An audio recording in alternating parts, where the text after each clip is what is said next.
Dinas Tenaga Kerja Kota Prabu Muli mencatat ada sekitar 400 lebih perusahaan skala besar dan kecil di Prabu Muli. Perusahaan tersebut diminta dapat mematuhi aturan mengenai pemberian THR yang telah dikirimkan suratnya dan ditandatangani wali kota. Paling lambat minimal H-7 Idul Fitri, perusahaan wajib membayar THR kepada para pekerja. Selain itu, Disnaker berhak memberikan sanksi kepada perusahaan yang tidak memberikan THR sesuai peraturan. Untuk besarannya yang diterima, Kepala Disnaker Bambang Sukaton menyebutkan tidak berbeda dengan aturan tahun lalu. Pembayaran THR keagamaan diberikan kepada pekerja atau buruh yang telah mempunyai masa kerja 1 bulan secara terus-menerus atau lebih.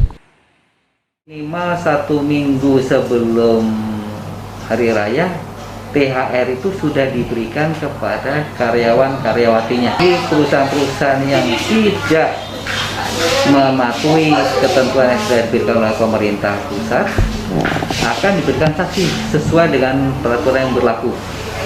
Sanksinya bisa paling keras ada pencabutan izin usahanya.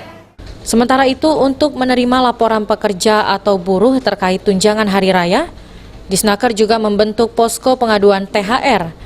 Pihaknya pun berharap kepada perusahaan agar memberikan hak para pekerja dengan tepat waktu. Beni Firdaus, PAL TV.